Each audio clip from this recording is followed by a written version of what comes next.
There are only 4 teams left in the NFL. I'm going to be picking both of these games and talk about a live stream we have going on later on Sunday. But first, let's get into this video breakdown so you can skip around at your pleasure. First, we have my divisional review, where we're going to just check out the divisional round games, quickly review those. That'll be really fast. Then we have my brackets. We're going to take a look at my brackets from the wild card round, the divisional round compared to reality. That'll also be really fast. Then we have Chiefs and Ravens, or I'm going to be going over the score and do SNS keys to the game for that game. Then we have Lions and 49ers. I'm going to do the score and SNS keys for that game as well. And finally, we have predictions review, where I am going to be revealing my Super Bowl winner. With all that being said, let's hop right into this video. Alright, so let's start by reviewing the divisional round here. So the Saturday finals, the Houston Texans got blown out by the Baltimore Ravens. That was all in the second half. 24 unanswered points for Baltimore there in the second half, en route to a 34-10 victory against the Houston Texans. The 49ers barely squeaked one out against the Green Bay in a very entertaining game. If you didn't watch it, then I'm sorry, but it was very entertaining. As a Jordan 11 interception reminded me of mid-season. On Sunday, we had 2 more games, the Buccaneers-Lions game, which I will tell you, for those of you who did watch my divisional round predictions video, I called that score exactly right, 23-31. You may have seen my community post about it when it happened, but I did call that score exactly right. And Chiefs-Bills 27-24, KC got it done against Buffalo. Now, with all that being said, before we move in to the picks, to reviewing my picks from wildcard, divisional, and the reality of all the brackets, I would like to ask you to maybe consider leaving a like and subscribing on this video, and the support really does make my day every time I see it. Let's go ahead and move on now. This was my wildcard bracket. I had so what this means is, before the wild card round started, I made a playoff bracket, and this is what it looks like. I had the Rams in the Super Bowl. That one didn't turn out so great. Other than that, though, I did get the other 3 divisional teams exactly right, and in the AFC, I called the rounds perfectly. In the championship games, I had 1 team each correct, and my Super Bowl winner is still alive. So in the divisional round, once again, I had 1 team in each championship correct. These picks were made right before the divisional round. I did have the Packers upsetting the Niners going to the Super Bowl. That was not correct. But so far, every single week, the team I've had going to the Super Bowl out of the NFC has gotten eliminated. So, because I had the Rams coming out of the NFC in the wild card round, they got eliminated in that round. I had the Packers coming out of the NFC in the divisional, they got eliminated then. Here's a look at the reality bracket. I have the Ravens and the Chiefs, obviously, and then the Niners and the Lions. I'm going to be predicting those 2 games today. But I warn you, every single team I predicted to come out of the NFC in the Super Bowl has lost in the round I predicted them to do so. With that being said, here we go. Let's go over the AFC Championship game. Real quickly, comment below if you agree or disagree with these picks. Now let's hop right into them. Kansas City Chiefs and the Baltimore Ravens. How can each team win? For KC to win, they need to get running early, because here's what needs to happen. They have young receivers. They can't be relying on those receivers all game long. They need to get Isaiah Pacheco going. They need to get him doing big runs. 5 yards on first down would be fantastic. 4 works too. They need to be able to stay ahead of the chains with the run game early, and preferably through the entire first half. They need to use the run to set up the pass in this game. Secondly, they need to contain Lamar Jackson.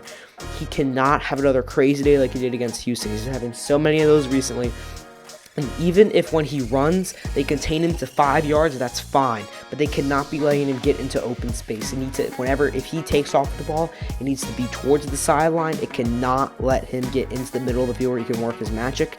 And then they need to stop the big play to go along with that, because he can make plays as a passer. If he's done nothing else this year but prove that. Next, well, okay, not literally, but you know what I'm saying when I mean that. Number 3, don't get down big, because here's the thing. The Ravens, they're masterful lately at getting a big lead and holding it. They did it against Houston, right? They've been doing it recently all year. Recently, I'll say. And the Chiefs, right now, are not built for comebacks. There was 14 minutes left in the fourth quarter of that Bills game. They didn't score a single point. Thankfully, luckily for them, neither did the Bills. But that shows me that when they need to go down the field and score, it's not as automatic as it has been in recent years. And for Baltimore to win, they need to force the young KC wide receivers to make plays in the biggest game of their lives. Because not saying they're going to crumble under the pressure, but they've been showing they've been playing not optimally all season long, and in the biggest game of the season, you want to force those players who haven't been playing optimally all season long to play as best as they can, because they will feel all the pressure. And yes, Rashee Rice had a really good day against Buffalo, but if they can force those wide receivers to make plays, they will win the game. If they can stop running, let the game rest on the shoulders, they'll win the game. We saw it in the Green Bay game earlier in the season, right?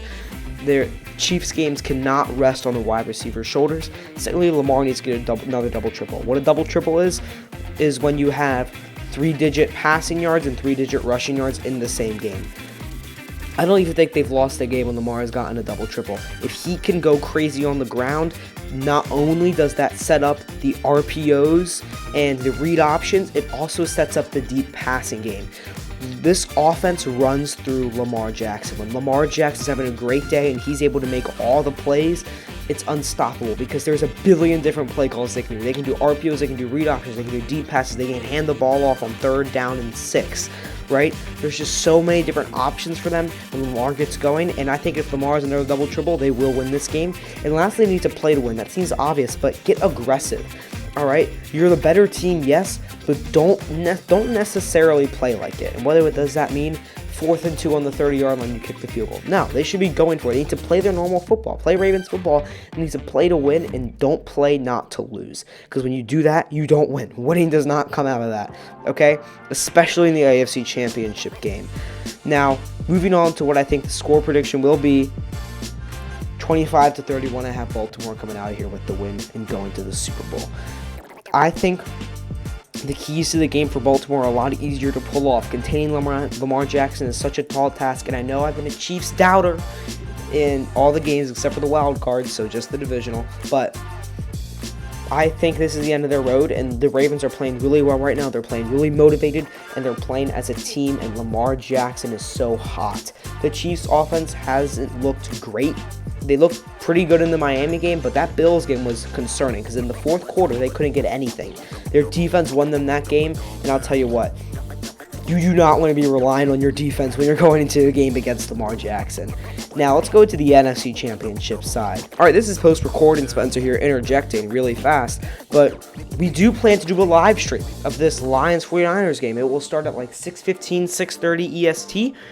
You should show up for the stream. It'll be great. It'll be cool. It'll be awesome. What we're going to do is we're going to do a live reaction of the game. We're going to play some games at halftime. Myself and Noah is who I'm going to be doing it with, if you guys know him. And it's going to be a lot of fun, so I hope you do check that out. Right back into the video.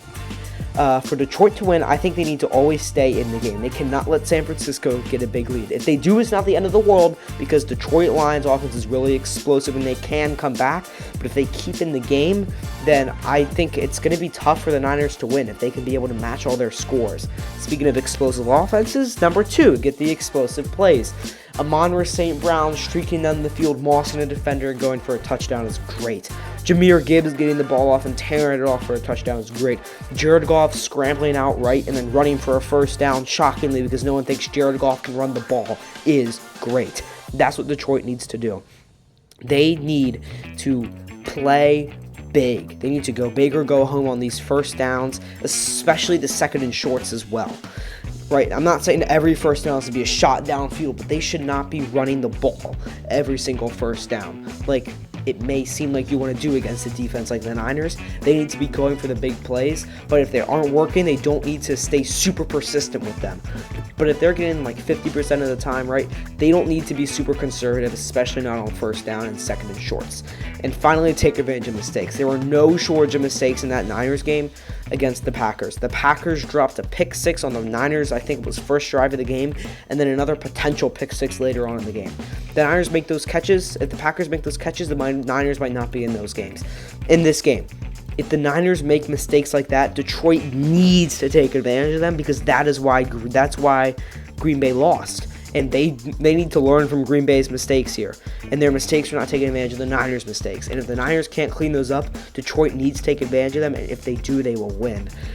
San Francisco going right along with that. They need to clean up the Green Bay game. Okay, it was a win, but it was a messy win. It was way too messy against the 7th seed. Not that the Packers are a bad team. They played so phenomenal this year, but that's still a 1 seed and a 7 seed, right? You should not have to barely scrape by a win against the 7th seed by getting lucky and having 2 dropped interceptions. That should not be the way you have to win against the 7th seed. You should not be relying on the 7th seed's kicker to miss a 41-yard field goal in order to win the game. That just should not be a thing, okay? That should not be a thing that you have to be doing to win games. They need to clean that up. I assume that's what they worked on in their week off here. Not week off, but in the week leading up to this game. But if they cannot clean those up, they will not win the game. 2, they need to get Purdy in the zone early. If you remember the Philadelphia game that they won 42-19 earlier in the season, Purdy just went on fire and got 6 touchdown drives in a row. All right? They need to do that again, and they need to get Purdy firing early in the game. They don't need to be relying on McCaffrey. They need to be, not relying, but they need to get Purdy in the zone so that, number 3, they can rely on McCaffrey late. Okay? What they need to do is they need to have a lead in the 4th quarter. They need to get a lead, preferably a 2-score lead. That's difficult to do, but a lead in the 4th quarter and be able to run down the field. If it's a field goal to take a 2-score lead, it's a field goal. If it's a touchdown to take a 2-score lead, it's a touchdown. But they need to be able to pound the rock late in the game to drain the clock and expand on a lead that they have existing. They need to have a lead heading into the 4th quarter in this game. Now, with all of that being said, I think the score is going to be 28-24 Lions. I think the Niners' keys are much more difficult to achieve, and I just really like the way this Detroit team is coached right now. The Niners made too many mistakes in that Green Bay game for me to be able to pick them here. They're the 1 seed, and will they clean them up? Some of them. But that was so bad. If you watch the game, you know what I'm talking about. You might say, hey, they got the job done. Game-winning drive. That's what I'm talking about, right? But if you were watching that whole game through, you were thinking, how have the Packers not gotten 35 points? At almost any point in the game, you could be saying that, especially in the second half. But the Niners made so many mistakes in that game. The Lions are going to capitalize on those. Green Bay didn't. I think Detroit will. This is a really well-coached team. They do not make silly mess-ups, all right? And in this game, I'm taking the more well-coached team because the way the Niners played last week, if that's any indicator, Detroit will win this game, and they could win bigger than that. Now, time to reveal my Super Bowl winner. And I'm going to show you by showing you a nice little predictions chart. Yes, if you look on the bottom right-hand corner of this chart, I do have the Ravens beating the Lions in Super Bowl 58. Now, the reason why is because I just like the Ravens' completeness. But I'm not going to go too depth into this Super Bowl here. I want to take a look at these picks. I know we've reviewed them, but this is a good way to see them all. So how this chart works is on the left-hand column, you're going to see in who I had as the wild card winners, who I had as the division winners, who I had as the conference winners, and who I had as the Super Bowl winner. This highlighted column here is reality. And each one of these columns is who I predicted for each one of these categories before that round started. So for example, before the divisional round started, I thought the divisional winners would be the Bills, Ravens, Lions, and Packers, and that the Ravens would beat the Packers in the Super Bowl. That's what I thought heading into the divisional round. Heading into wild card round, I thought that the Ravens would beat the Rams in the conference championship. And that makes, because these are the winners of the conference championship round. These are who I think wins that game.